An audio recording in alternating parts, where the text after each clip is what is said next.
Bien, buenas tardes. Muchas gracias al Instituto Cervantes, su directora, Luisa Fernanda, por supuesto, a Marie-Laure también por la parte de cultura y muchas gracias a Antonia Pallac por haberse acordado de mí para esta presentación. Es para mí un honor inmenso y siempre un placer volver ahora a Toulouse como ya no tolosano, que lo fui durante 15 años, pero bueno, esta etapa ya está detrás de mí. Como Antonia, que nació en París, yo he vuelto a París y a mi ciudad de nacimiento, tenemos eso en común también. Tú naciste en el año 49 allí en París, estudiaste hispánicas en la Sorbona, viviste el Mayo francés del 68, fuiste luego una joven profesora de instituto en múltiples zonas de Francia, el extrarradio parisino, Burdeos. Luego sacaste la agregación para convertirte en catedrática de instituto.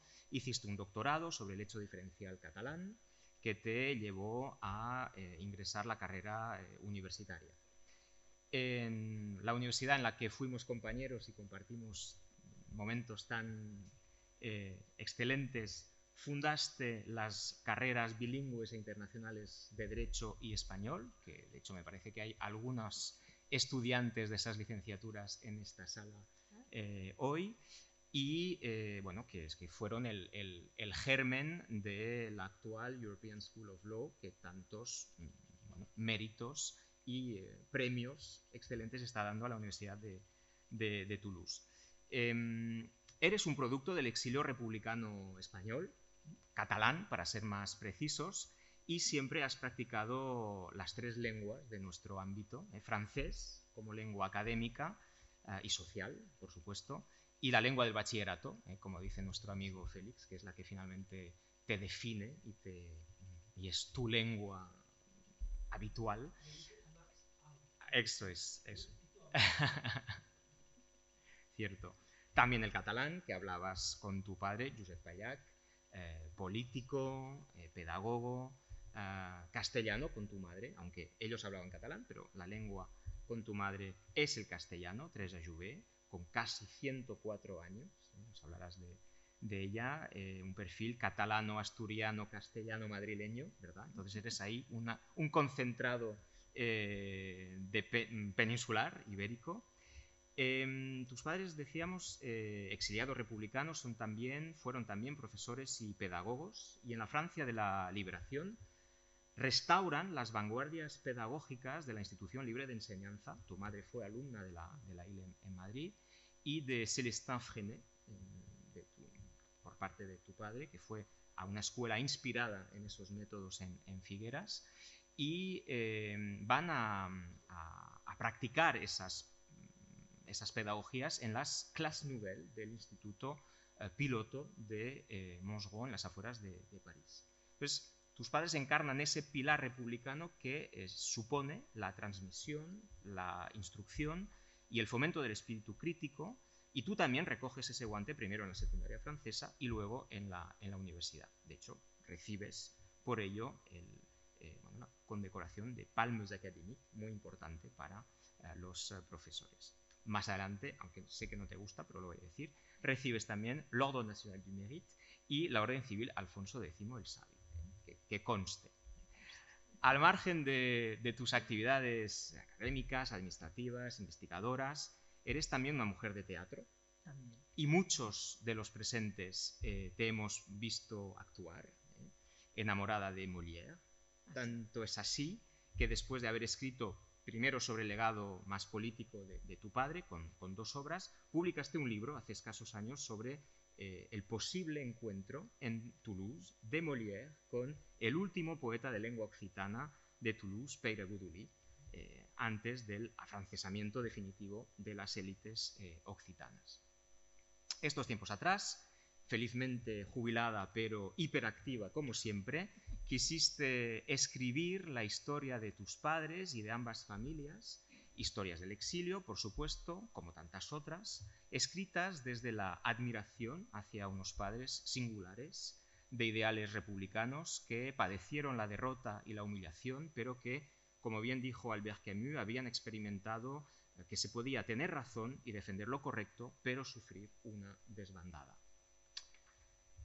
Cuando me hablaste por primera vez de este proyecto de libro, recuerdo muy bien que usaste la palabra saga. Voy a escribir la saga familiar. Mi primera pregunta sería esta. ¿Cómo surge, hace pocos años, 2 o 3 años, la necesidad de escribir esta saga en francés, la lengua del bachillerato, con autotraducción castellana y con traducción catalana para que tus 3 lenguas puedan decir el legado de tus padres que tú nos quieres aportar? ¿Cómo surge?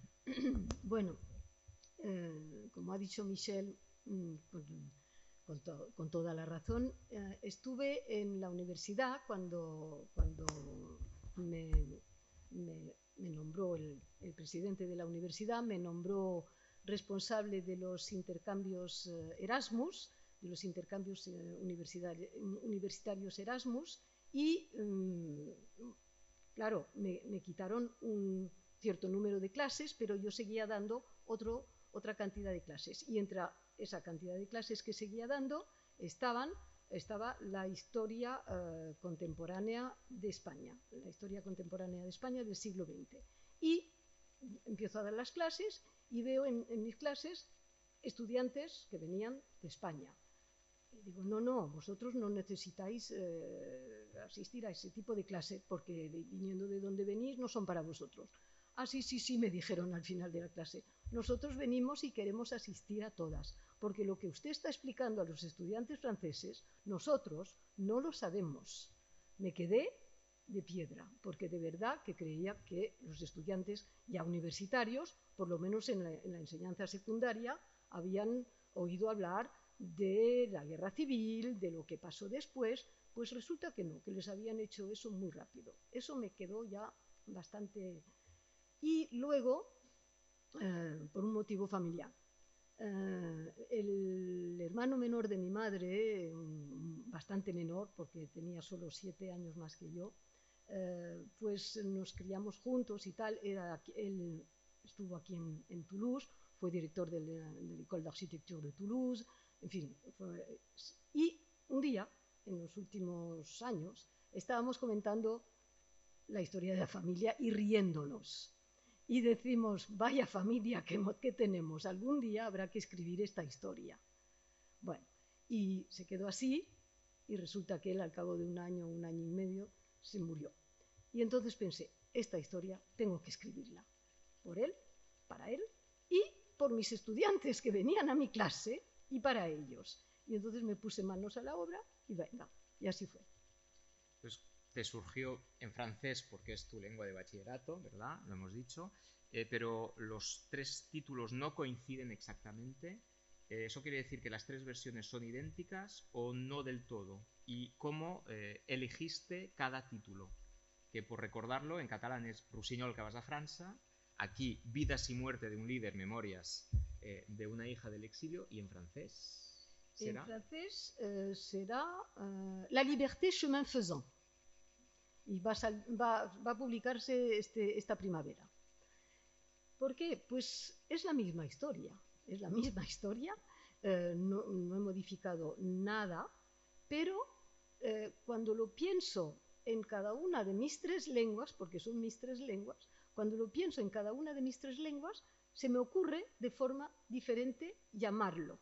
Es decir, empecé con la francesa, la versión francesa, porque lo escribí en francés. Y para mí, como era la historia de toda esa gente que pasó la frontera en unas condiciones espantosas, pero buscando la libertad, y que luego muchos regresaron también, buscando otra vez la libertad en su propio país, para mí, efectivamente, la liberté chemin faisant fue en un sentido y en otro, pero esa búsqueda de la libertad. Por eso en francés. Y luego, cuando lo puse en español, dije no, este título no va en español. Y entonces no le puse título. Y le llamé Memorias de una hija del exilio. Y cuando el editor me dijo, sí, este libro me interesa, vamos a editarlo y tal, pero habría que darle un título a otro que Memorias de una hija del exilio, porque ya hay muchas. Y dije, bueno, pues vamos a llamarlo no sé cómo. Me dijo, piénsalo. Y entre tanto salió la versión en catalán. Y en catalán le he puesto el título de una canción popular catalana de hace muchos años que me cantaba mi abuelo, que me cantaba mi madre y que se llama Rossinyol que vas a França. Y es una canción muy triste, efectivamente, que es del siglo XVI o XVII, ¿eh? Y por eso en catalán le he puesto este título, Rossinyol que vas a França. Y entonces me quedaba el título en castellano y pensé, bueno, yo ya no tengo más idea. Y el editor me ayudó y me dijo, bueno, me parece que este título, Vidas y muerte de un líder, que me sugeriste, y un día le sugerí el título, pero así sin más, me dijo, me parece que este título va bien. Con lo que has escrito, este título va bien. Vidas, porque ha tenido varias vidas, el líder, y muerte, porque hay otras vidas que la suya, además, muchas más vidas que la suya. Y líder o líderes, porque también tu madre, ¿no? Pedagógicos, y en el caso de tu padre más político, ¿no?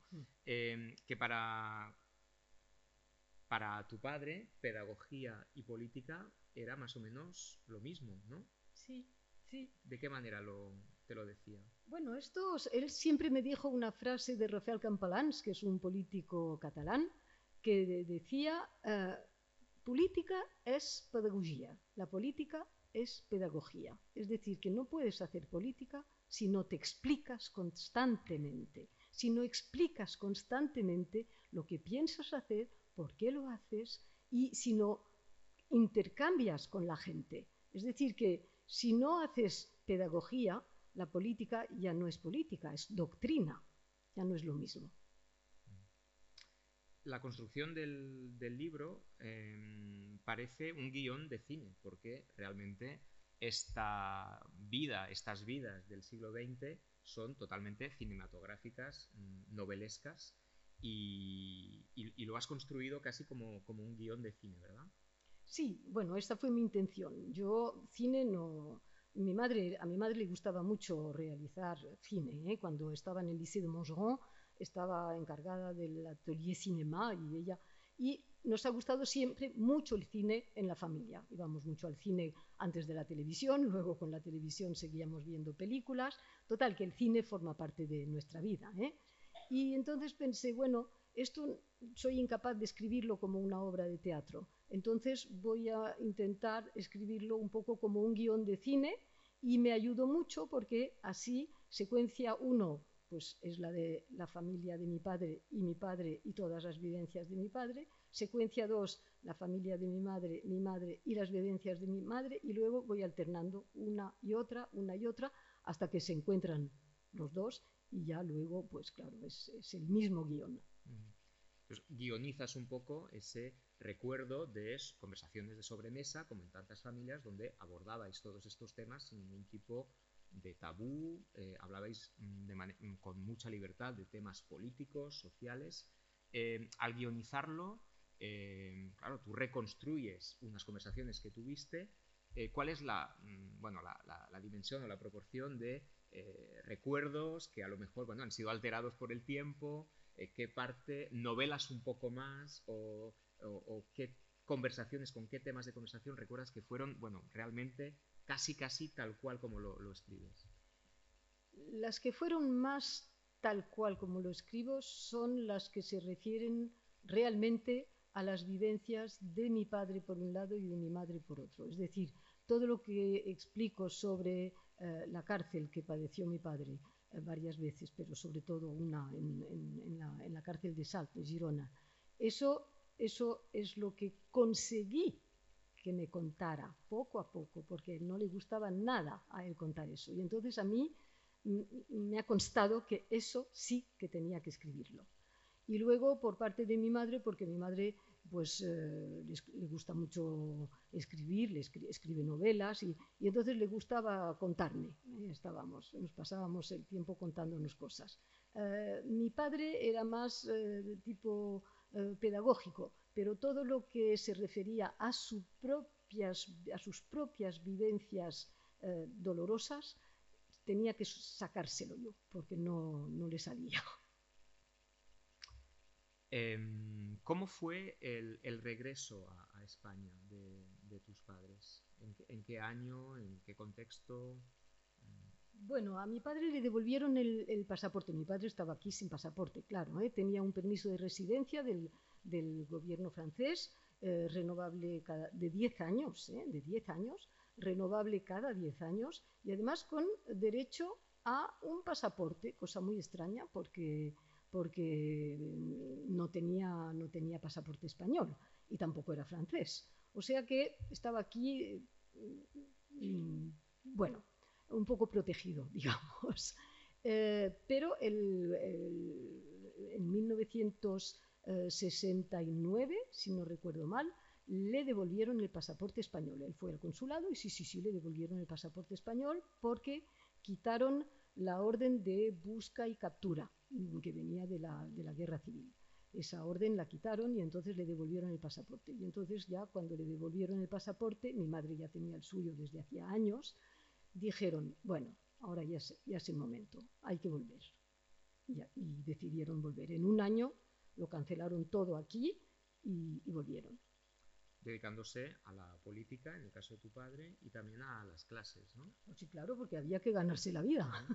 Entonces, claro, mi padre tenía bastantes conocidos que se habían quedado que estaban en Cataluña, y como él era un poco conocido a nivel pedagógico, pues enseguida le encontraron una plaza, primero en un instituto de Girona, donde empezó a impartir clases, pero con esos métodos pedagógicos innovadores que traía de Francia, y eso gustó mucho, y al cabo de un año tuvo una plaza en una universidad que se estaba poniendo en marcha y de forma importante, que era la Universidad de Belleterra, la Universitat Autónoma de Barcelona.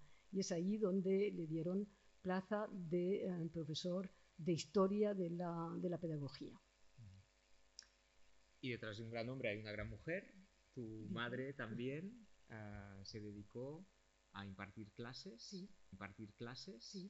Le dieron la responsabilidad de la Escuela Oficial de Idiomas de Barcelona, la sección de francés.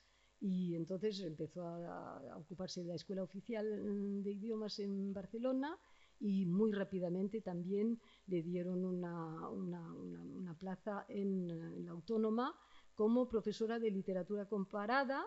Y un día yo le dije, ¿pero qué literatura comparas? Bueno, pues comparo la literatura francesa con la literatura española. Y ella, mientras tanto, hizo la tesis, y la hizo sobre un poeta occitano de aquí de Toulouse, Pere Guduli, porque le gustaba muchísimo, y entonces empezó a hacer literatura comparada entre catalán, occitano y castellano. En un momento en que tú ya has empezado tu carrera docente en Francia y tú no vas a vivir a España con ellos, ¿cómo observas tú desde la lejanía o este proceso de transición, de tardofranquismo y luego de transición, en que ellos están implicados? ¿Cómo recuerdas aquellos años entre tu actividad aquí en Francia, docente, tu vida personal y la vida de tus padres al otro lado de la frontera? Bueno, no era fácil, pero nos hablábamos. En aquella época no había internet, naturalmente, ni los teléfonos móviles ni nada, pero el teléfono fijo funcionaba, y funcionaba mucho. Cada 2 días nos llamábamos por teléfono, o con mi padre o con mi madre o con ambos. Yo tenía un hijo y pequeño, claro, y bueno, hablábamos mucho de mi hijo, porque a mi padre los niños pequeños, criaturas, siempre le han interesado. Mi madre estaba loca por su nieto, pero también hablábamos de la situación. Y yo estaba un poco preocupada porque mi padre tenía esa doble actividad frenética en ambos sentidos, es decir, que impartía clases en la Universidad Autónoma de Barcelona, en Girona, había creado Ciencias de Educación, el Instituto de Ciencias de Educación en Girona, es decir, que se pasaba los días dando clase y luego las noches haciendo política. Es decir, que ese hombre pues dormía poquísimo. Yo empezaba a estar un poco preocupada, con razón. Antes del final de la dictadura o de la muerte del dictador, también con algún que otro susto político, ¿no? Estuvieron espiados. ¿Tuvieron algún percance con la policía todavía franquista antes del 75? Bueno, sí. Mi padre, cuando todavía estaba en Francia, vivían todavía en Francia, yo todavía vivía con ellos, y a veces venía gente, que venía de España a verle, gente que él conocía o gente que no conocía, y un día se presenta uno con un desconocido, que empieza a pedir si puede dormir en casa, porque tiene que ir a Alemania y no puede tomar el tren porque no sé qué, no sé cuántos. Bueno, total, que se quiso quedarse dormir en casa cuando vivíamos en las afueras de París. Resulta que ese hombre pues no les dio, en fin, les dio así un poco de... Y hablando con él no se explicaba claramente. Sí, quiero ir a Alemania, le decía a mi padre, tú conoces a los responsables sindicales de Alemania, conoces un poco a la gente del SPD, puedes ayudarme, sí, te ayudaré, pero bueno, tienes que decirme lo que quieres hacer en Alemania. No era claro. Total, que al día siguiente mi padre y yo nos vamos al instituto y mi madre entra en la habitación del tío ese, le abre la puerta y le dice, ahora me das la pistola inmediatamente.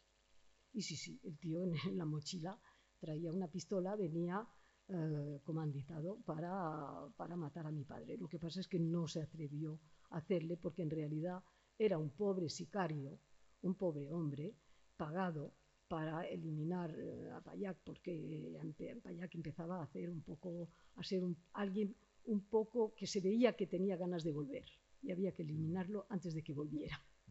Eso todavía en pleno franquismo y antes de que regresaran ellos, sí, ¿no? Sí, antes de que regresaran. Luego, cuando regresaron ya, mi padre con pasaporte, pues un día también llega la policía y él estaba dando una clase y la policía dice, señor Payac está aquí, y baja de la clase, y sí, bueno, pues tengo orden de llevarle a la cárcel de Figueras.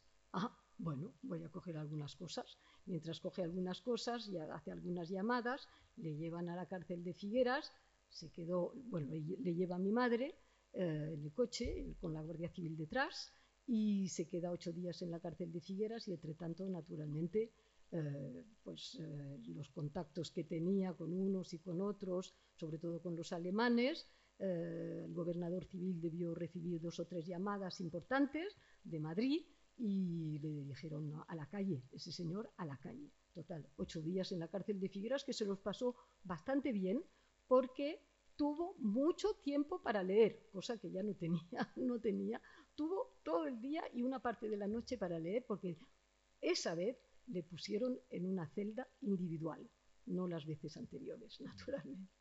Sí, antes te referías al momento en que es preso en la cárcel de Salt, al lado de Girona, en que, primero empezó a dar clases a sus compañeros presos, analfabetos, muchos de ellos analfabetos, clases de alfabetización, y poco a poco clases al director de la cárcel y poco a poco también a los funcionarios que querían presentarse a oposiciones, es decir, un pedagogo nato, ¿no? Sí, la pedagogía le gustaba, desde los 16 años le gustó.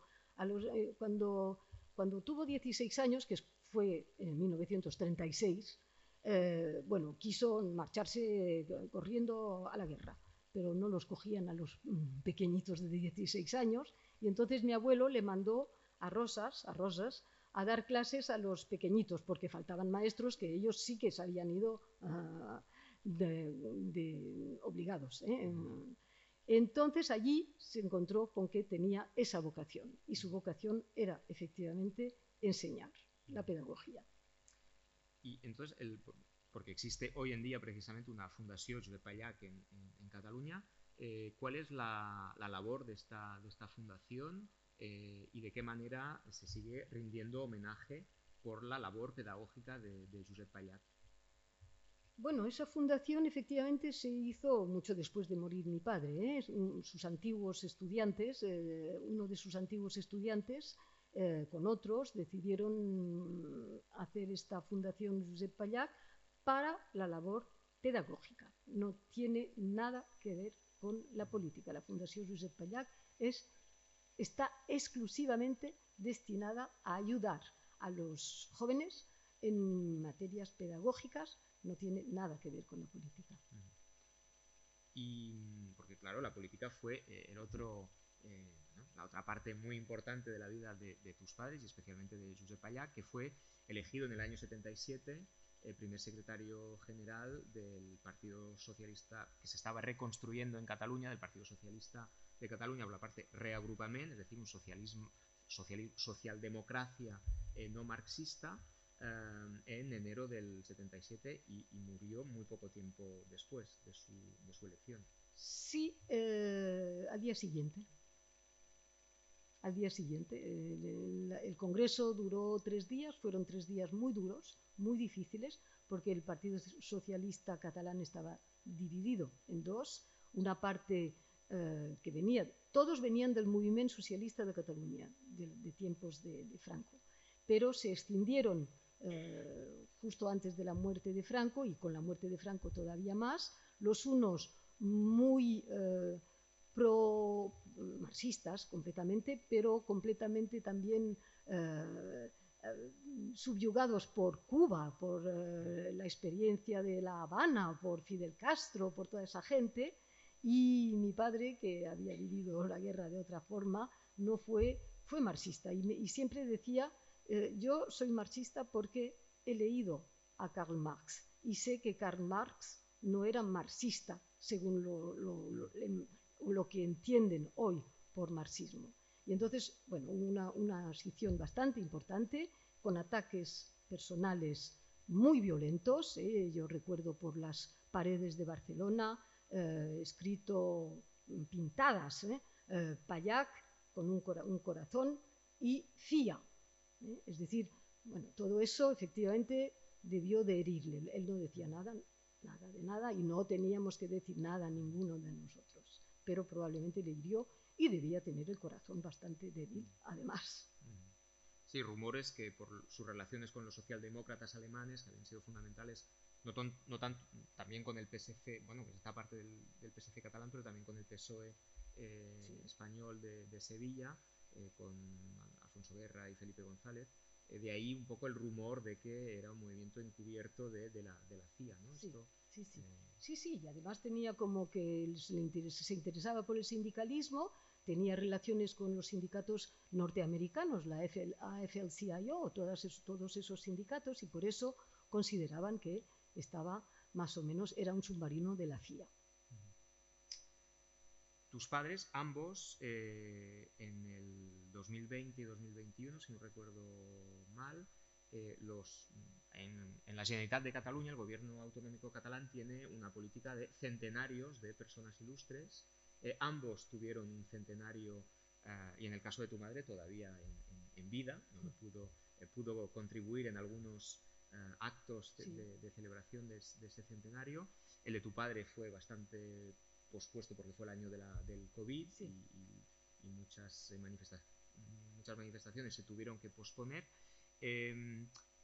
¿Tú crees que han recibido el reconocimiento oficial que merecido por parte de las instituciones catalanas, españolas, o crees que todavía se pueden descubrir más elementos que se podrían poner de manifiesto? No, yo creo que ya está. En fin, lo que había que hacer está hecho y además la figura de mi madre por ahora no se puede decir nada porque todavía está en vida. O sea que no se puede decir nada. Lo único que dicen siempre los periódicos es que es la decana de las letras catalanas. Bueno, muy bien. En cuanto a la figura de mi padre, pues al contrario, ha ido creciendo a medida que pasaban los años, que a mí eso me ha sorprendido mucho. Es decir, que la gente, los jóvenes, están hablando hoy de Josep Pallach mucho más que hace 30 años, por ejemplo. Y eso me sorprende. ¿Y eso qué quiere decir? Pues que necesitamos líderes, pero líderes, gente limpia.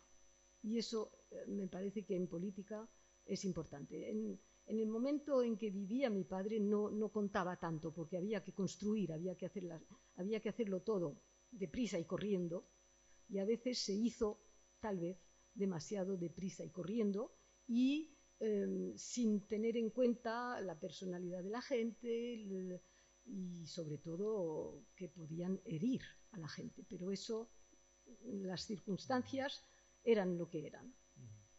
Sí, ha sido reivindicado no solo por el PSG actual, sino por otros partidos, por prácticamente todos los partidos políticos en Cataluña, y se habló mucho de su figura y un poco la tercera vía, ¿no? Durante los años del procés independentista, en que, bueno, su opción federalista habría podido aportar soluciones al conflicto territorial o también al conflicto interno.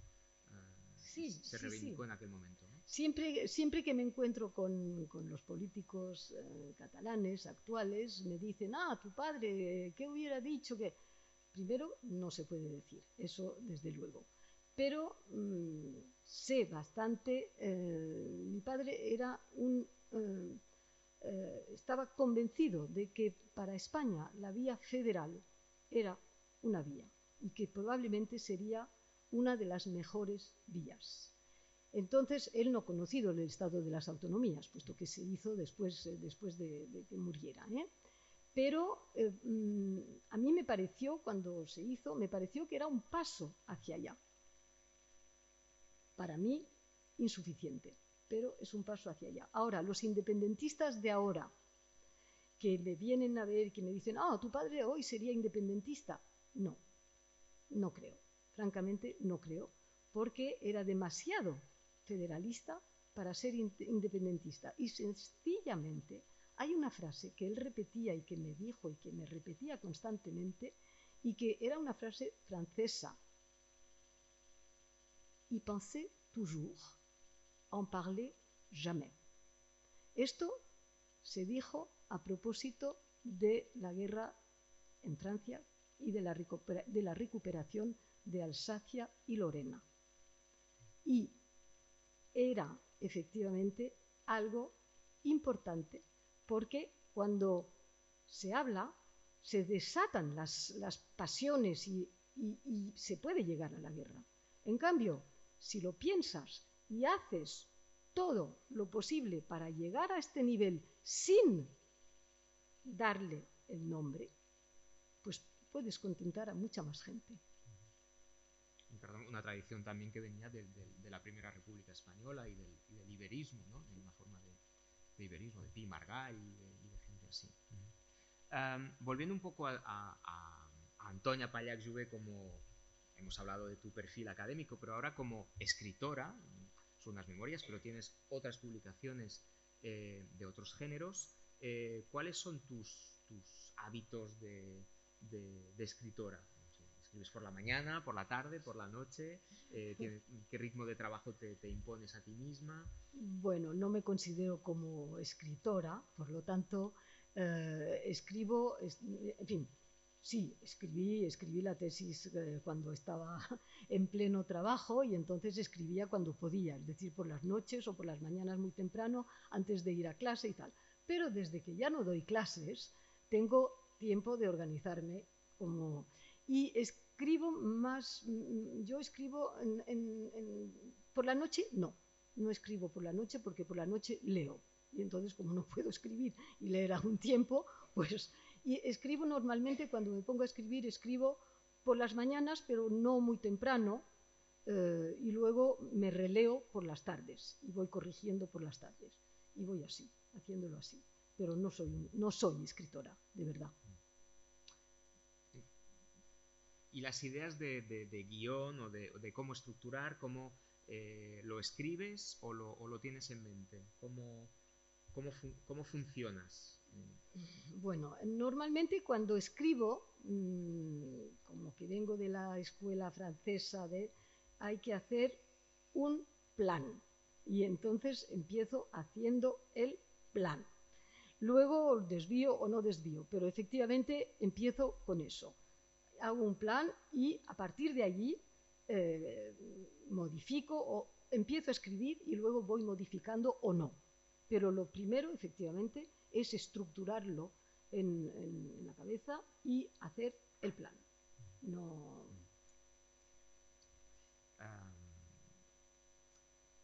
Para volver a tu madre, que antes nos decías que hasta hace bien poco escribía novelas.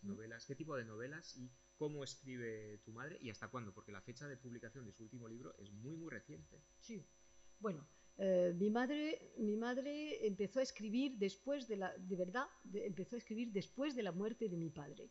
Y lo muy curioso es que había escrito antes, había escrito una novela que se llamaba La charca en la ciudad, que fue en castellano, porque la lengua de mi madre es el castellano. Se llama Jouvet, pero se llama también Acero, y su lengua es el castellano porque nació en Madrid, se crió en Madrid, y la lengua del bachillerato pues era el castellano.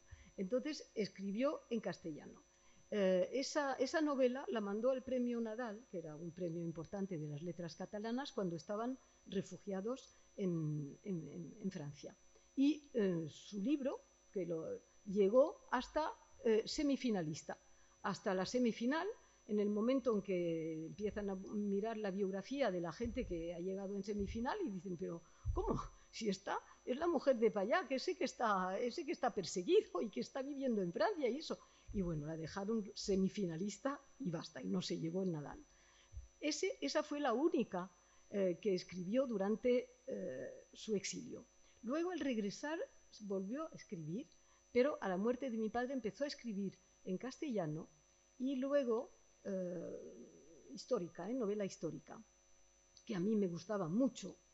Pero al cabo de unos años, de 3 o 4 años, me dijo, mira, voy a escribir en catalán porque esto se lo debo a tu padre. Y empezó a escribir las novelas policíacas del siglo XVI en catalán. ¿Por qué del siglo XVI? Porque es una época que conoce muy bien, porque cuando hizo la tesis sobre Pere Gudulí, empezó a tragarse todo el siglo XVI y XVII, tanto en España como en Francia. Y entonces es algo que domina bien, y ahora sus novelas las ha escrito, que son novelas policíacas, pero históricas del siglo XVI, en catalán. Y con tu libro, con estos, bueno, la versión francesa todavía está por publicarse, pero entre la versión catalana y la versión castellana, ¿cuál está siendo ahora mismo la acogida? ¿Qué tipo de presentaciones has podido llevar a cabo hasta ahora? Bueno, ¿cuál es el recibimiento que te está llegando? Primero, gracias al Instituto Cervantes, esta es la primera presentación en castellano, y realmente quería darle las gracias a nuestra directora y amiga Luisa Fernanda por haberme convidado aquí a participar en esta presentación. Esta es la primera, espero que habrá otras en castellano, pero esta es la primera y realmente me honra mucho. Ha habido, desde hace unos 15 días, y han empezado las presentaciones en catalán. Y la primera que se hizo en Figueras, naturalmente, porque es la ciudad de nacimiento de mi padre. Luego se ha hecho otra en la Bisbal, luego tengo otra dentro de 15 días en el Prat de Llobregat, luego hay otra en Girona, y luego vendrán otras. Luego el Instituto Cervantes de Andorra también me ha convidado a una presentación, gracias al Instituto Cervantes de Toulouse, pero la quieren en catalán en Andorra, cosa normal porque la lengua oficial andorrana es el catalán. Entonces será en catalán. Como anillo al dedo, ¿no? En este año 2025, ¿no?, se celebra 50 años de la muerte del dictador y nos puedes recordar precisamente el exilio de unos republicanos que lucharon por la libertad y que finalmente a partir del año 75 se vería cómo puede volver la democracia. Tú te detienes en el año 75 y a lo mejor viene una segunda parte para lo que queda. No, ahí se acabó, por mi parte, ahí se acabó. No, yo tenía que escribir este libro por las razones que os he explicado, tenía que escribirlo, ahora lo he hecho, pues ya está. No digo que no volveré a escribir algo, pero sobre la familia se acabó. Por lo tanto, ahí lo dejo porque he dicho todo lo que tenía que decir. La familia, pues ya está. No solo mis padres, la familia de donde vienen el uno y la otra, que son muy importantes, porque son ellos los que han hecho lo que nuestro país, lo que España ha venido siendo, pues es gente así, gente del pueblo, gente que viene de una región, que se va a otra, que emigran de una región para otra. Es eso España, y esto es muy importante. Por eso he querido escribirlo. Y también en memoria de todos los que pasan una frontera sin quererlo realmente, pero lo hacen porque la historia les obliga a hacerlo. Por eso el título francés es La liberté chemin faisant, porque no solo es la de esta gente, pero es también la de mucha gente y todavía hoy. Pues me parece que es una magnífica conclusión. Por mi parte no tengo más preguntas. Quizá sí haya preguntas entre el público. ¿Sí? No sé si hay micro. Félix, te va a llegar un micro. Espera. Como estamos en familia, nos podemos llamar por nuestro nombre. Muchísimas gracias, Antonia. Muchísimas gracias, Michel. Muchísimas gracias al Instituto Cervantes. Has hablado mucho de tus padres, has hablado de tu madre, y me gustaría que evocaras, creo conocerlo, pero quizás los aquí presentes no lo conocen, que evocaras el papel de tus padres en la historia de Francia. Si puedes evocar la historia, el papel de tu madre en la historia de Toulouse, en la historia de esta ciudad en un periodo de turbulencias, en un periodo negro, agrio, de la historia de España.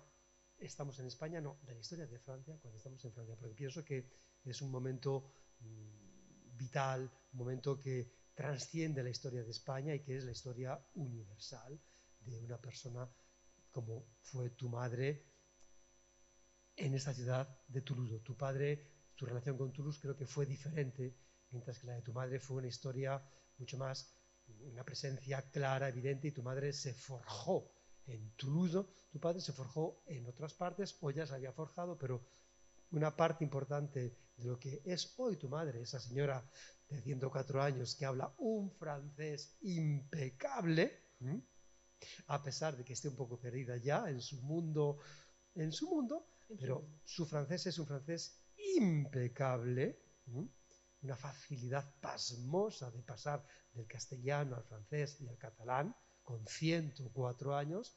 Por favor, ¿puedes evocar un poco la vida de tu madre en Toulouse?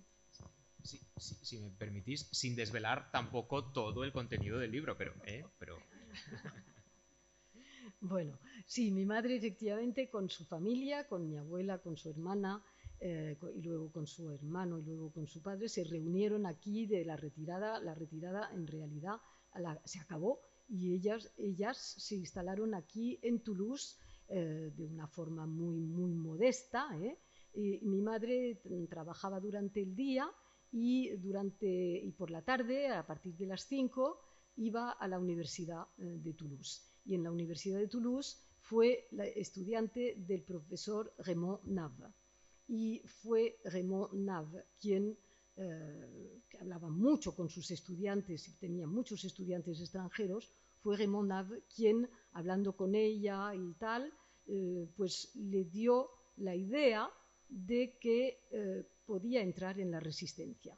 Y fue de una forma un poco casual. Un día mi madre se presenta en el despacho del profesor Nave para pedirle un libro y se encuentra allí con otro señor, más joven que Nave, pero no mucho, que la saluda con mucha amabilidad y que se presenta, soy el profesor Vernon, y bueno, ahí estaban esos dos. Mi madre no los conocía de nada más que de ser profesores, sobre todo a Raymond Nave.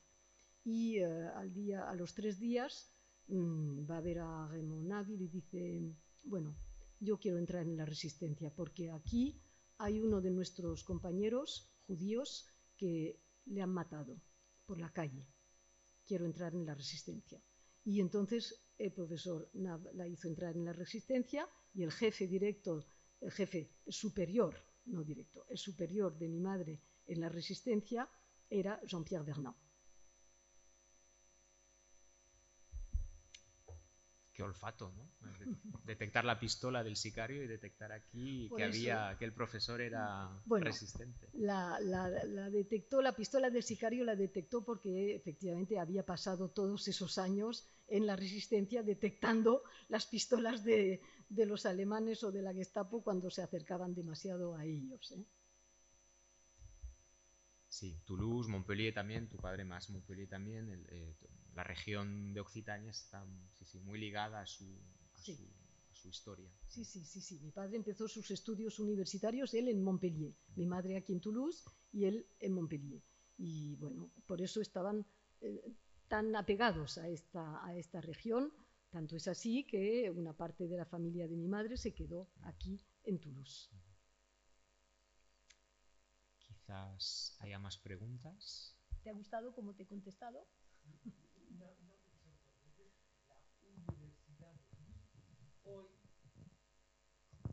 ¿Dónde era la Universidad de Toulouse en el relato de tu madre? Porque lo que es hoy la Universidad de Toulouse no es lo que era la Universidad de Toulouse. No. Y es que esas informaciones sobre la historia de Toulouse me parecen una maravilla conocerlas a través de la historia de una exiliada española que se instala en Toulouse con su familia y que inicia sus estudios universitarios en lo que era la Universidad de Toulouse. ¿Dónde conoció, en qué edificio, en qué barrio, en qué lugar conoció a Raymond Nain? Pues en la Facultad de Letras de Toulouse, que estaba en la rue Lotman. Bueno, es allí donde estaba la Facultad de Letras y la rue Lotman es donde es... ¿Dónde Capitol? Sí. Bueno, la Universidad de Capitol hoy en día. Es la Universidad de Toulouse-Capitol, pero la antigua Universidad de Toulouse-Capitol, l'ancienne université, lo que llamamos les anciennes universités. Y estaba allí la Facultad de Letras y al otro lado, parece ser, me han explicado porque ya no está, al otro lado había una verja y estaba la otra facultad, la Facultad de Derecho. Y entonces la Facultad de Letras eran los refugiados españoles y de todas partes y la gente progre, y al otro lado de la verja era la Facultad de Derecho con los franco-franceses, petenistas y tal. Y entonces se tiraban cada piedra por las rejas, que bueno, se dejaban con unos bollos terribles en las frentes. Bueno, estaba allí, las dos facultades esas estaban allí, frente por frente, y se odiaban.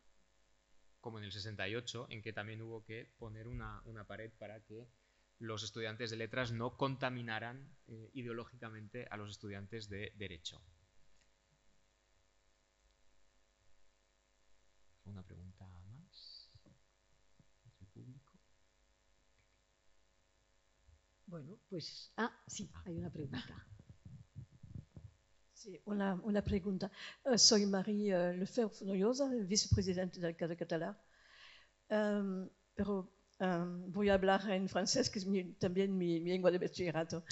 Je voudrais savoir si votre maman, parce qu'elle joue un rôle en effet absolument extraordinaire dans ce que vous dites, était en contact avec les Catalans qui étaient à Toulouse et qui étaient réfugiés. Ils étaient très nombreux à cette époque-là. Bueno, ¿sigo en francés o en castellano? Bueno, estaban en contacto.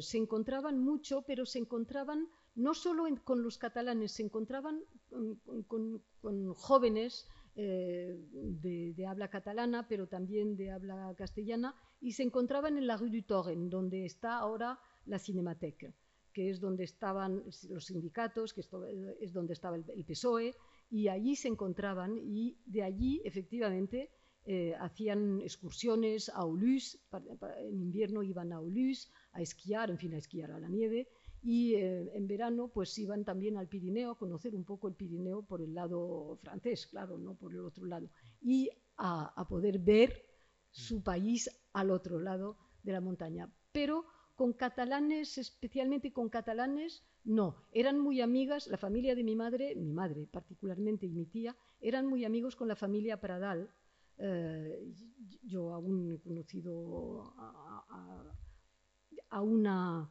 que ya murió, pero no conozco a los jóvenes, pero eran muy amigos con la familia Pradal.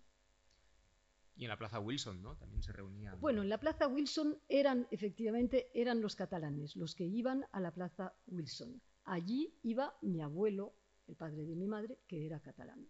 Y entonces fue allí donde, frente a la estatua de Gudulí, le dijo a mi madre: mira lo que hay escrito en este. Pone que no abandonó nunca su lengua y que escribió en su lengua. Pues así somos los catalanes. Y los catalanes siempre han tenido mucha simpatía por Gudulí por eso, porque siempre ha escrito en su lengua, renunciando a todos los honores, renunciando al francés. Bueno, de hecho, la tesis de tu madre también fue muy importante en el movimiento aquí de rescatar un poco la memoria, el legado de Pere Gudulí, que la mayoría de los habitantes de esta ciudad no conocen, a pesar de la estatua. Y un gran profesor de occitano de la Universidad Jean Jaurès, Jean-François Courreau, debe mucho en su trabajo. Bueno, entrevistó a tu madre Sí, no, me lo han dicho los occitanistas de Toulouse. Conocen la tesis de mi madre y me han hablado de ella con mucha simpatía, y cuando hiciste ese trabajo hace unos años y hablaste, y me vinieron a decir que sí, que había sido un momento importante para la historia occitana de Toulouse, la tesis de Teresa Jouvet, la escribió en 1971, me parece, o algo así. Sí, siempre en reflejo, ¿no? Entre los Juegos Florales de Toulouse, el Jocs Florals en Barcelona, en Cataluña, en otros territorios de la Corona de Aragón también, en otros territorios del área occitano hablante, siempre pues, ese espejo, ¿no? Sí. Entre Occitania, Cataluña y esta parte. Sí, Javier. Sí, yo quería preguntar dos curiosidades. ¿Cuál era la lengua entre tus padres y tú? Y si tu padre, has dicho que tenía relación con Pradal, ¿también tuvo con Rodolfo Llopis? ¿Tenía contacto y amistad? Si podías nombrar brevemente. Yo, el nombre de Rodolfo Llopis, yo no le conocí, no llegué a conocerle, pero es un nombre que me sonaba en casa. En casa se oía hablar de Llopis y tal y cual. La lengua entre mis padres era muy curioso, porque mi padre, su catalán nunca lo dejó. Era capaz de hablar en castellano cuando tenía amigos y en francés, naturalmente, pero siempre hablaba en catalán en casa. Entonces, mi madre, su lengua del corazón, como dice ella, es el castellano. Entonces, entre ellos se hablaban. Mi padre hablaba en catalán con mi madre y mi madre le contestaba en castellano. Siempre, desde el principio. Y conmigo, pues fue el triángulo perfecto, porque yo hablaba en catalán con mi padre y en castellano con mi madre. Y ellos dos se contestaban en esa lengua. Y en cuanto salíamos de casa, porque vivíamos en París, pues hablábamos con la gente, hablábamos educadamente en francés, naturalmente. Tanto es así que yo la primera palabra que aprendí en francés, porque primero hablaba en catalán y en castellano, los 2 primeros años, los 3, porque parece ser que hablé muy tarde. Los 3 primeros años solo hablaba catalán y castellano. Y cuando me metieron en la escuela maternelle, pues lo único que sabía decir era Madame Pipi, s'il vous plaît, sabía decir s'il vous plaît. Bueno, pero luego ya me vino el francés para quedarse definitivamente. Sí, claro, Rodolfo Llopis, que era el secretario general del PSOE en el exilio entre Albi y Toulouse, que por lo tanto, sí, claro, conocería a los socialistas catalanes, no afiliados al PSOE, pero... No afiliados al PSOE, nunca afiliados al PSOE. ¿Alguna más? ¿O podemos dar por cerrada la presentación? ¿Sí? Me autoriza la directora, por lo tanto. Pues muchas gracias. Muchas gracias a todos. Gracias.